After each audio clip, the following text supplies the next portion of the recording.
પહેલ મહિલા પોલીસ અધિકારીઓએ શિરે ઉઠાવી પીએમ નરેન્દ્ર મોદીની સુરક્ષાની જવાબદારી।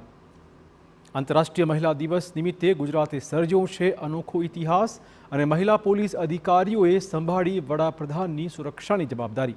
નવસારીમાં પીએમ મોદીની સુરક્ષામાં મહિલા પોલીસ અધિકારીઓ ખડેપગે જોવા મળી। ભારતના ઇતિહાસમાં પહેલી વખત વડાપ્રધાનના સુરક્ષાનો હવાલો મહિલા પોલીસના શિરે જોવા મળ્યો। ઉલ્લેખનીય છે કે આંતરરાષ્ટ્રીય મહિલા દિને મહિલા સશક્તિકરણ અને મહિલા કૌશલ્યનો સંદેશ આપવા માટે ગૃહ વિભાગે આ નવતર પ્રયોગ કર્યો, જેમાં ગુજરાતના સિનિયર આઈપીએસ અધિકારી નિપુણા તોરવણેની આગેવાનીમાં વડાપ્રધાનની સુરક્ષા વ્યવસ્થા ગોઠવવામાં આવી હતી। ત્યારે કેવો રહ્યો અનુભવ અને નિર્ણય પર શું કહ્યું ગુજરાતના આઈપીએસ નિપુણા તોરવણે, સાંભળો।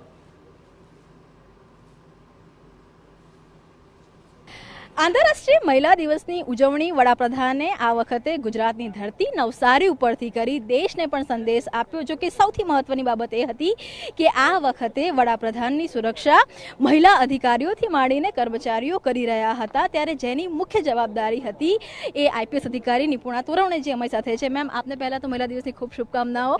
અને પોલીસમાં હંમેશા કોઈ પણ જોબ હોય છે એ હંમેશા ચેલેન્જિંગ હોય છે, પડકાર હોય છે, પણ પીએમની સુરક્ષા અને સૌથી મહત્વની જવાબદારી તમારા પર, તમને ક્યારે ખબર પડી હતી ને કેટલું ચેલેન્જ તમારી માટે હતું? મને 4-5 દિવસ પહેલાં મને ખ્યાલ આવ્યો કે આજે વિશ્વ મહિલા દિન દિવસે નવસારીમાં જે લખપતિ દીદીનું સંમેલન છે એની જવાબદારી મને સોંપવામાં આવેલી છે, અને એની સાથે જે આ બંદોબસ્ત છે સમગ્ર રીતે ખૂબ જ અનોખો અને માની શકાય તો આખા દેશમાં કે વિશ્વમાં આવો પ્રથમ બંદોબસ્ત હશે કે સમગ્ર બંદોબસ્તની તમામ જે જવાબદારી છે મહિલાઓને શિરે આપવામાં આવી।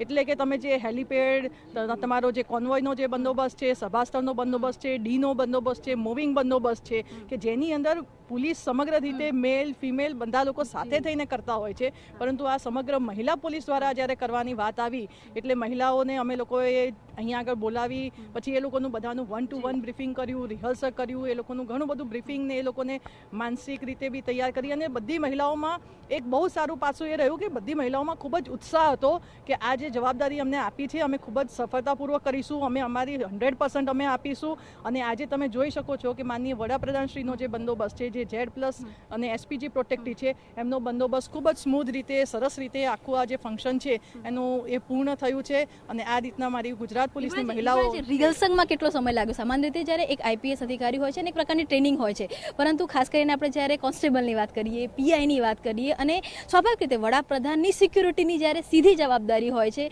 ક્યારેક ચર્ચા કરતા હતા ત્યારે ગ્રુપમાં કોઈક બી કે આપણને તમને ચિંતા થતી હોય, કોઈ એવા કોઈ કિસ્સા આ 2 દિવસમાં રહ્યા રિહર્સલમાં?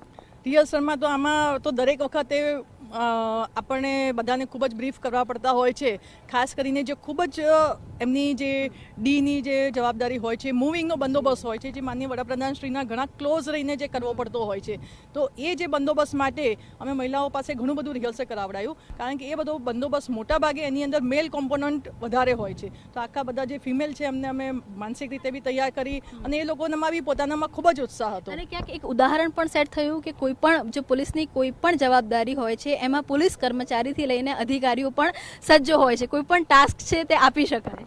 બિલકુલ સાચી વાત છે કે કોઈ પણ ટાસ્ક છે એ કોઈ મેલ જ કરી શકે કે ફિમેલ જ કરી શકે એવું નથી હોતું। તમે ફિમેલને પણ ચાન્સ આપો, એટલે કે મહિલાઓને પણ જો તમે ચાન્સ આપો તો મહિલા પણ તમામ જવાબદારી છે એ ખૂબ જ સફળતાપૂર્વક અને જિમ્મેદારીથી નિભાવી શકે છે। ધન્યવાદ। તો આજે આત્મવિશ્વાસ છે અને આજે સંતોષ છે ચહેરા પર, કેમ કે સીધી જવાબદારી હતી, સીધી જવાબદારીમાં પોતે તો ખડે પગ રહેવું, પરંતુ પોતાની ટીમને પણ ખડે પગ રાખવી, સિક્યુરિટીમાં પણ કોઈ ચૂક ન થઈ જાય અને ટીમ સ્પિરિટ રહે, અને આખરે આખો જે કાર્યક્રમ છે તે ખૂબ સફળતાપૂર્વક પૂર્ણ થયો। અને આંતરરાષ્ટ્રીય મહિલા દિવસ પર એક એક્ઝામ્પલ પણ ક્યાંક ને ક્યાંક વડાપ્રધાનના પ્રયત્નથી એ સાબિત થયો કે પોલીસમાં પણ મહિલાઓ તમામ પ્રકારની જવાબદારી માટે સક્ષમ છે।